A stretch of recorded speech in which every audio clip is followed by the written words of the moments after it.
Hey everyone, hope everybody's doing great. Um, I've often been asked many questions over the past 30 years of pastoring and coaching. And one question that comes up quite often is, how do I experience freedom? And we're talking about freedom in loving, living, serving, giving, and freedom in receiving. In other words, living a consistent pattern life of freedom. And last week, I shared with you the first episode on a series of 5 decisions you and I must make, 5 transformational decisions that if we're going to truly walk in freedom consistently in our life. The first one was simply, I must take responsibility for my life. So you can go on YouTube and check that out. That will get you caught up with us where we are today. Here's the second decision that we must make if we're going to see true transformational freedom in our lives. And that is this: I obsess about my growth. Obsess about my growth. Now, listen, we have a saying around my household, and that's this: if you're not growing, you're dying. My church hears it, people I coach hear it, my peers, and definitely my family and my children hear it, right? If you're not growing, you're dying. There's no neutral in this world or in this atmosphere. You're constantly aging, your things are changing, your cellular structure's changing, and your organs are changing. And guess what? And everything's changing in God. He's constantly challenging us to grow and to transform. Why? Because he wants us to take our power back. He wants us to live in total freedom. Why? So we can bring freedom to others on his behalf. So how do I do that? I must obsess about my growth. Now, no one can choose to grow for you. When I'm talking about growth, what am I talking about? I'm talking about growing, how to take care of your health and growing intellectually, growing spiritually, maybe growing your relationships and making them more healthy, growing your business, growing your dreams, your visions, your ministry, growing, not being stagnant, but choosing to go forward. Now, when we talk about success, success is not really complicated. Success actually leaves clues. And some of those clues are in the form of our habits, our mindsets, and our routines. Now, there's a real cool teaching about that, and that is this: success is all about science. There's a science to making money in commodities or trading. There's a science to making money in the restaurant business or educational business, whatever it might be. There's a science to it. And once you learn that science and you begin to operate in it, then you're going to see success. Now, there's a thing called achievement, and that has to do with your fulfillment. And achievement is also a choice. So if I'm going to live, and what is achievement? Achievement's different. It's not a science. It's unique to every one of us. Some of us like to sit by a body of water. It could be a lake. It could be an ocean. It might be a mud hole. We don't really care. We just want to be around water. We relax. Maybe we read or exercise, whatever it might be. Or maybe you like fishing or golfing, or maybe you just like mowing your grass or taking care of flowers. There's things that every one of us that brings fulfillment to us. It relaxes us. It kind of gets us out of the hubbub of what's going on in the world. So people are not truly fulfilling, experiencing true success until they have fulfillment in their life. So success is a science, but fulfillment is an art. It's unique to each one of us, and we create it. So if I'm going to grow and grow continually and grow steadfastly, I got to work these two railroad tracks simultaneously: success and fulfillment, because I cannot truly grow and live in total freedom unless I'm operating on both sides of the rail. Now, I said earlier, success leaves habits, right? And there's a great book by Darren Hardy, one of my top 5 of all time reading. It's called The Compound Effect. And it tells us about these things because it talks about developing habits.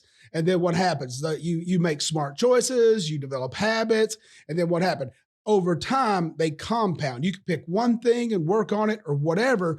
But the key is, having your habits and the routines to help you accomplish, number one, what you want to be successful in, number two, what fulfills you, and working both of those tracks simultaneously. So a real key to me to growth and is self-awareness. And if I don't have my morning time, my morning routine, getting up, maybe stretching, doing a little exercise, getting my body moving.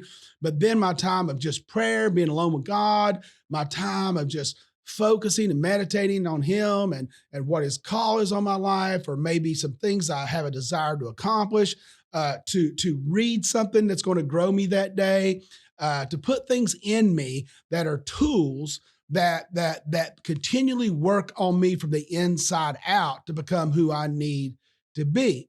So, the most challenging aspect of things like routines and habits that we form really come from just being consistent at it.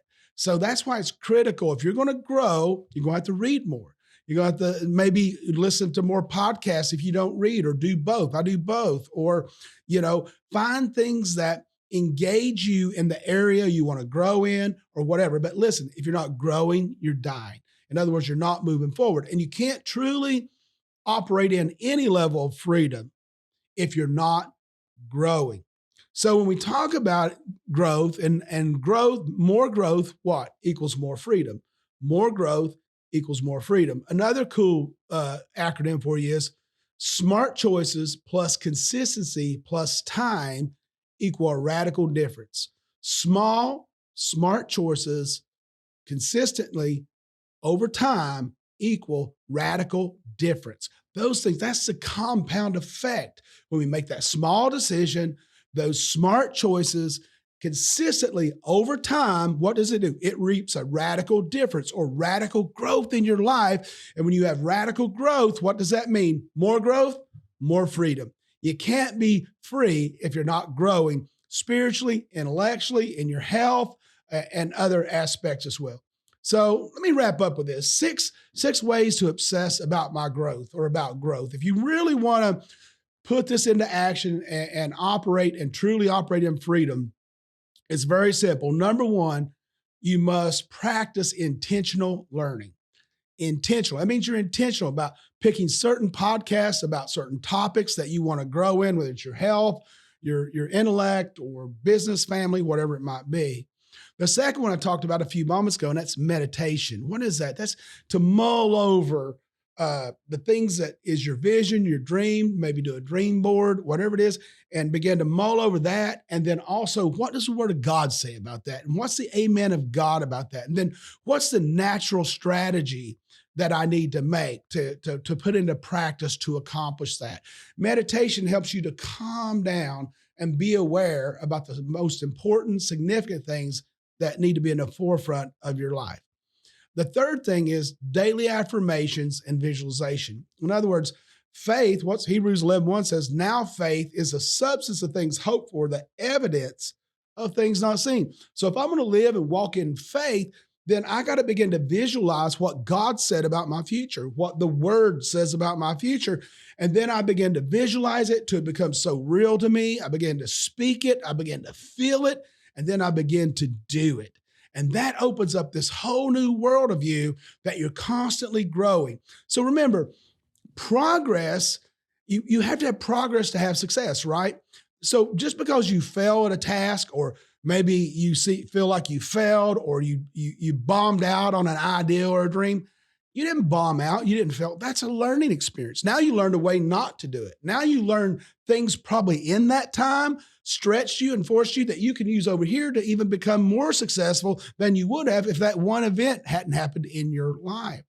So that happens through self-awareness, daily affirmations, speaking what God says about you, and speaking your dream out loud and visualizing it. And then the fourth one is journaling. I'm not a journaler, in the morning and in the night. There's stretches where I do a lot of journaling, and some I don't do as much because I use it more as a timetable to come back and evaluate where I've been and where I'm going. Now, I have a good friend named Mark. I call him my scribe. We've been in ministry and together for 21 years, and he's a little younger than me. He's more my spiritual son, but just an amazing business entrepreneur, as well as a man of God and a pastor. And he's been journaling now for 15 years. And I mean, he can go back and date, time, things in my life. It blows me away. And it's so critical to growing. And then the fifth one is, remember, you need your morning routine, like I said, how you start your day, but you also need your evening routine. How do I end my day? beginning and ending. And it could just be a little 3-minute deal where you shut down, maybe you pray for your family, you visualize your day ending and closing the accounts in your mind. Or a good thing too is to write down some things that's on your mind and close your journal or close your book. And then what happens? You start that routine of breathing maybe and just relaxing in your bed and then end your day. If you don't intentionally end your day, it will go throughout the night and you'll be dreaming and worried and concerned about it, right? Or you'll be so excited you can't sleep, one way or the other. And then finally, the sixth one is stay planted. Stay planted. Learn how to stay planted. Stay planted in your relationships. Stay planted in your success path, your career path. Stay planted in a spiritual house under a great covering, a great church, so that you can do whatever ministry or business or whatever you want out of it. But being planted is so critical. There's so many times in my life that I could have just been wiped out with some kind of life tsunami if I wasn't planted in relationships with key people in my life, planted in ministry and in people covering me and loving me, planted with my family, being a rock for me. So it's so critical that we take responsibility for our life and we obsess about growth. And remember, growth doesn't equal success until we bring in the art of fulfillment. You got this. Check out the next episode and you'll find out what decision number 3 is.